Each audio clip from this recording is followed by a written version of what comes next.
With everything in Dungeons and Dragons and any role-playing game, a common way to homebrew is to reflavor a subclass or a magic item or a class itself or even a race.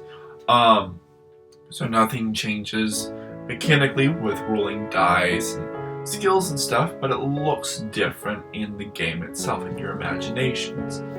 Hello, welcome back, or welcome to DIS. I am Dissidia, and you're hearing me speak again, or for the first time.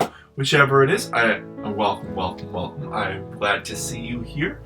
And today we are going to go over a Hexblade Warlock reflavor of the Lady of the White Well. So kind of an Arthurian legend.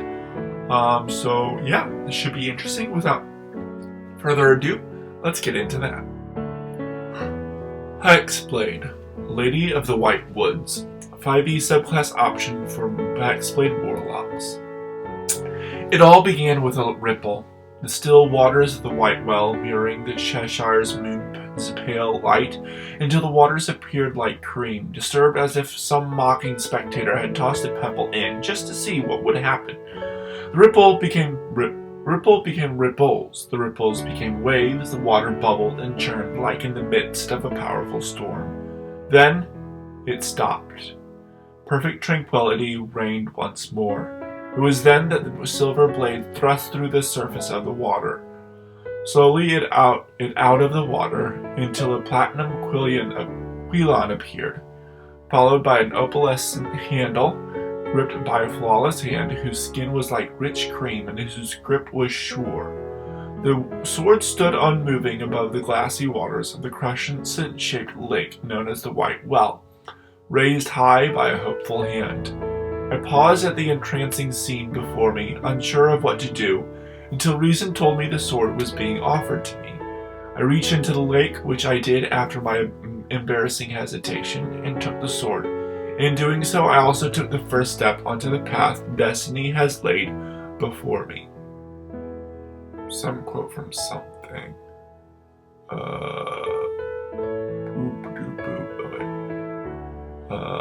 There's a little table of contents, but it's later. Lady of the White Well. The same quote. Lady of the White Well history. The Feywild exists in parallel of the material plane, its reflection in green and tooth and claw, and a realm of everlasting twilight, an alternate dimension existing in the same cosmological space. The Feywild is inhabited by many sylvan creatures such as Eladrin, dryads, satyrs, pixies, sprites, as well as magical creatures like blink dogs, unicorns, pegasi, and coatls. The most powerful beings found there are the Archfey. These powerful Fey beings have tremendous influence, understanding, and power likened to a god in the domains they claim. They've walked the forests, deserts, mountains, and seas since long before time was time. Despite their preeminence among all Fey, not all Archfey are willing or able to consort with the lower life forms, not to mention each other.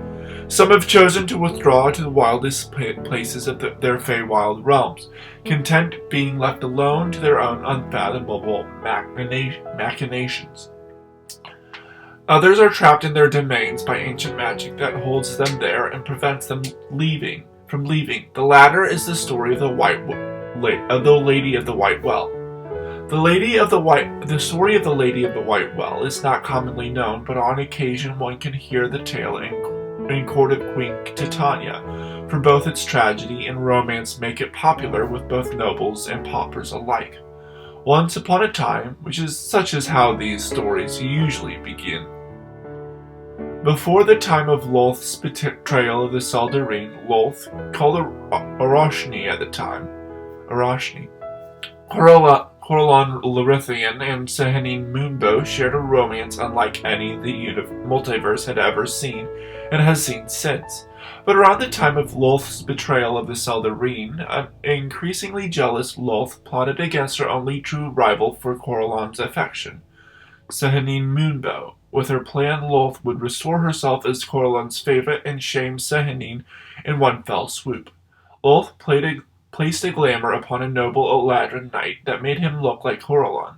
She then sent the knight to the lake where Sehanine bathed. Sehanine, believing the knight was her beloved, conceived a child with him that night, a daughter whom she believed to be Coralon's. When Coralon discovered the child, he was furious with Sehanine's unfaithfulness. He cursed the child and bound her the very pool where she had been conceived. She would remain there until the day she truly fell in love with another. Sehanine cared for her daughter, taught her powerful secrets of magic, and granted her power over the moon and the night. But nothing lasts forever. Lolth's treachery and the war that followed caused the sudden departure of the elven pantheon from the Feywild. Ever since, the Lady of the White Well has been waiting for one truly worthy of her heart. Many over the years have tried to court the Lady of the White Well, coming to her shores seeking her favor. All have failed, yet sometimes one comes along who intrigues her. To those who impress her with virtue and bravery, she has been known to offer boons. To the rarest few for whom her heart aches, she offers something even greater: the chance to prove themselves as her shining knight and win both her heart and her hand. Upon these she bestows the sword of the White Well, in hope that her champion will indeed prove worthy. Sadly, these potential champions, a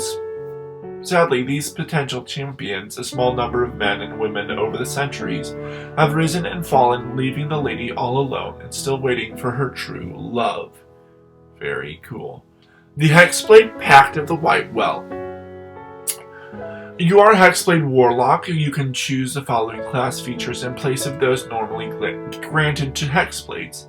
If an alternate option is not included here, you gain the normal class features granted by the Pact of the Hexblade. Your patron is the Lady of the White Well.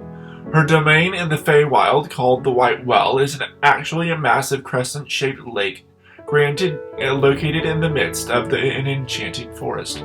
The White Well gets its name because the lake bed is solid white marble, and its waters always seem to reflect the Feywild moon, making it appear milky and white from a distance.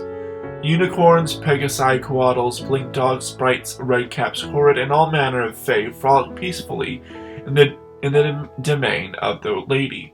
The temperature also always feels pleasant, despite the occasional layer of frost that can appear on the foliage. The White Well is bordered on one side by the Vale of Long Night, and on the opposite is the kingdom of Lord Winter. Hidden lore. Lord Winter is actually the noble Eladrin knight who was deceived by Lolth. Coralon took pity on him, and after learning the truth, he changed the knight into an archfey. Lord Winter is known by many names. Yolnir, the Winter King, and Kris Kringle are but a few of his more common names.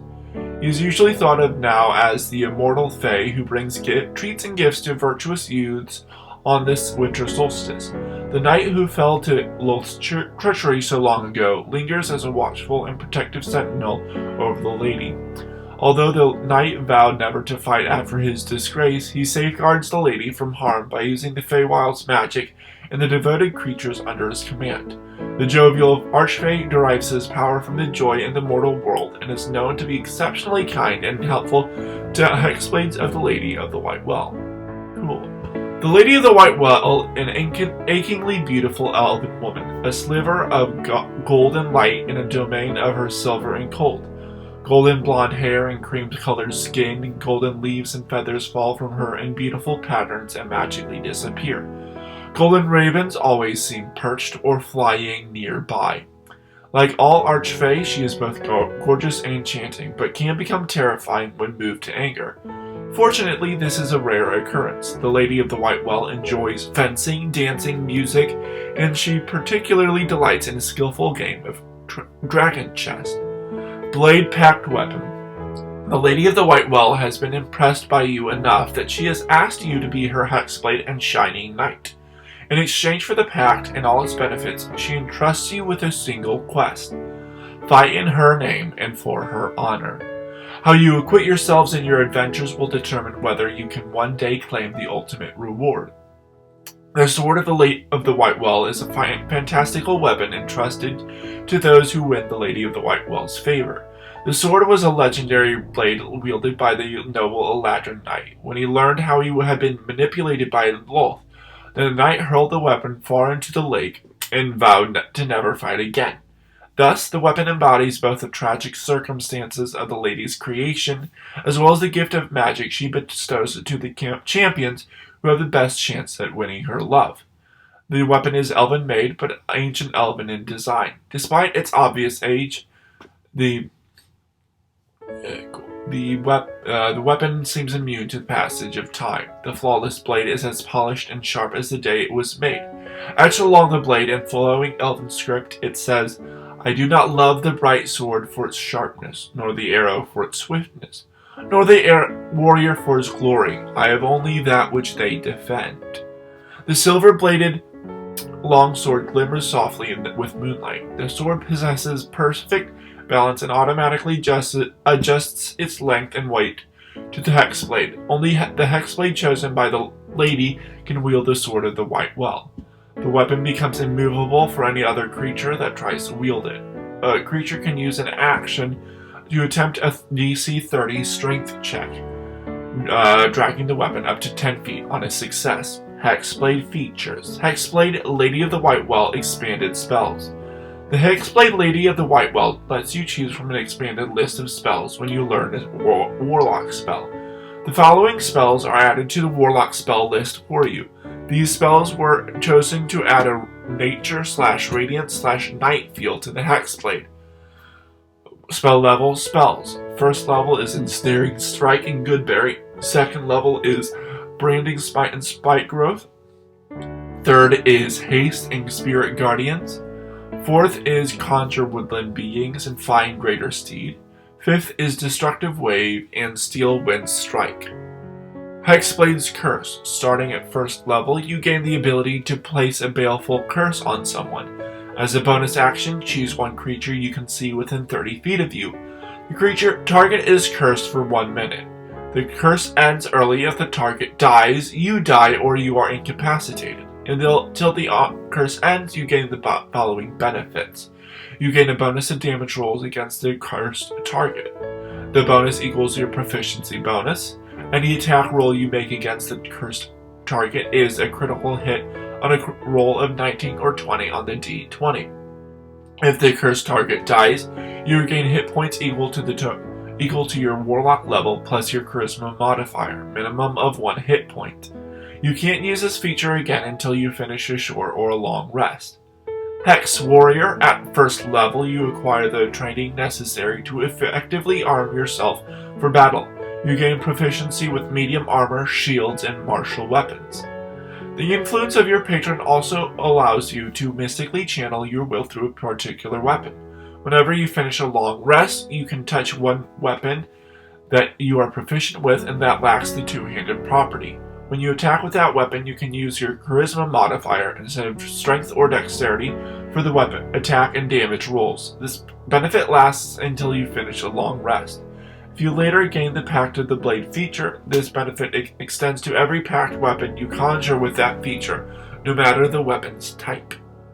Accursed Spectre, Mourning Handmaiden. During the first years of the lady's abandonment, several handmaidens remained with her, offering both compassion and companionship. As these handmaidens died, the lady used her magic to sustain them in a kind of undeath. As your bond with the lady grows, you are able to summon these servants to aid you. The handmaidens appear bathed in soft moonlight.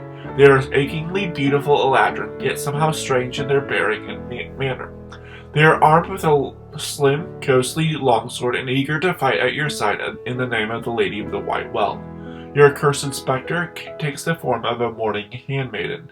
This is a cosmetic effect only and uses the same stats as a spectre. The spectral forms of your spirit guardians spell also appear as mourning handmaidens flitting around you.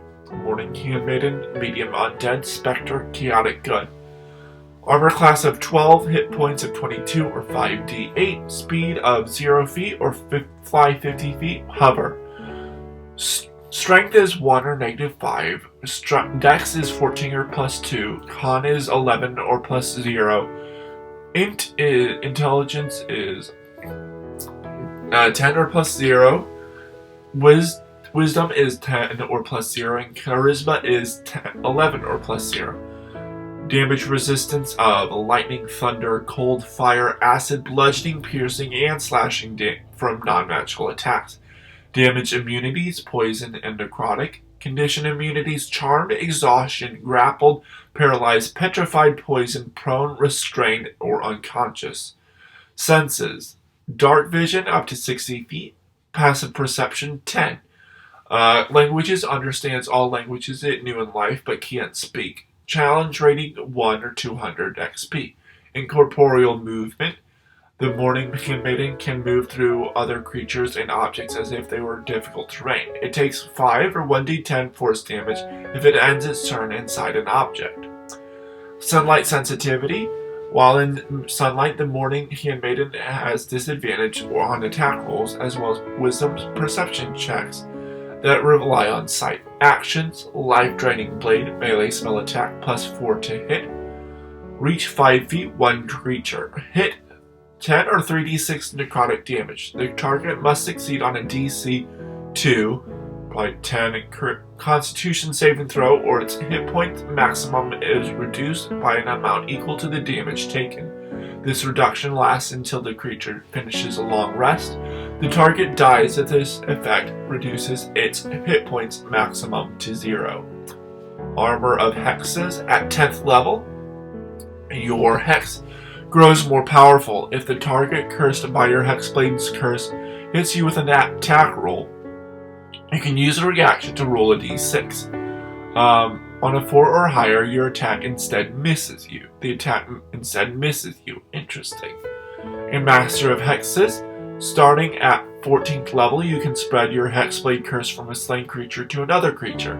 The creature cursed by your Hexblade curse dies. You can apply that curse to a different creature you can see within 30 feet of you, provided you aren't incapacitated. When you apply the curse in this way, you don't regain hit points from the death of the previously cursed creature. And then there's a new spell, a new cantrip option that the Lady of the White Well teaches her Hexblades.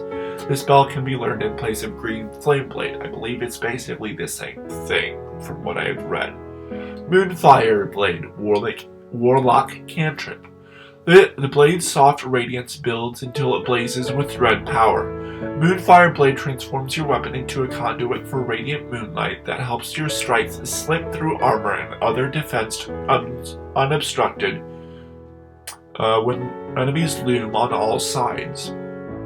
Level cantrip, casting time on action, range or area self 5 feet, component somatic or material. Material is a melee weapon worth at least 1 silver piece. Duration instantaneous. School evocation. Attack or save is melee. Damage or effect is radiant. You brandish the weapon used in the spell's casting to make a melee attack with it against one creature within 5 feet of you. On a hit, the target suffers the weapon's attack's normal effects. And you can cause radiant energy to leap from the target to a different creature of your choice that you can see within 5 feet of it. The second creature takes fire damage equal to your spellcasting ability modifier. It's probably supposed to be radiant. The spell's damage increases when you reach certain levels. At 5th level, the melee attack deals an extra 1d8 radiant damage to the target on a hit, and the radiant damage to the second creature increases to 1d8 plus your spellcasting ability modifier. Both damage rolls increase by 1d8 at 11th level, 2d8 and 2d8, and 17th level, 3d8 and 3d8. Very, very interesting. And on to the review itself. Sorry, that was a long history and stuff, which is cool. A lot of stuff about the Lady of the White Well and kind of Arthurian inspired story, but in the Forgotten Realms lore, and you can put it in anywhere else. I like that they are words, things, and it's Fae. I like that it's related to the elven gods too. It's a lot of lore to see. I really like it. I kind of feel a little winded afterwards, but that's fine. So story-wise, it's really, really cool. It all makes sense. Reading it together, it is definitely a Hexblade, which is fine. I think the spells might be different than normal, which is fine. Hexblade's curse is the same. I think all of them are the same. It's just different, like flavoring, which is cool. Maybe Armor of Hexes and Master of Hexes are different. I'm not sure. But, so it's basically Hexblade, and it says it is, but it's just a different, reflavoring, as I said, and the reflavoring of the cantrip, which is cool. Of course, being a Hexblade, it shouldn't be any others. I don't think it's overpowered or underpowered. It'd be cool to see. I know what it's like, knowing the official stuff, so just seeing the reflavor is cool. Let's see here. Anything else? Next week we're going into the Wizard. This one is the the Arcane Tradition School of Restoration. So like a healing wizard, which should be interesting. What else? My school has started up, so I'm going to be busy doing that. Keep in your mind my sister's D&D inspired bar idea whenever that comes out. Comment below what you think of this reflavored Hexblade Warlock. Of course, I'm still streaming Neverwinter and Lego Star Wars The Clone Wars on Wednesdays with Neverwinter. I'm going to be doing it later because I've got class until 3:15, so it'll probably be 3:30 or maybe 4. We'll see. Let's see, anything else? I might be getting a job too, which that'll change things too, but that's fine. I have a sponsor on Twitch. It is HelloFresh, which is awesome. If you're interested in that, check that out. I think I've got a link if you're interested in that. Let me know in the comments or in the Discord server. Hit me up in the Discord server. I'm more than ready to chat about stuff. Of course, the subclass itself and the author, it will be in the description. Previous episode, channel subscription, like, comment, subscribe, share, all that fun stuff, and I will see you guys in the next video of lore crafting around this Lady of the White Well, which should be pretty short because it's done. Yeah. I'll see you guys later. This idiot out.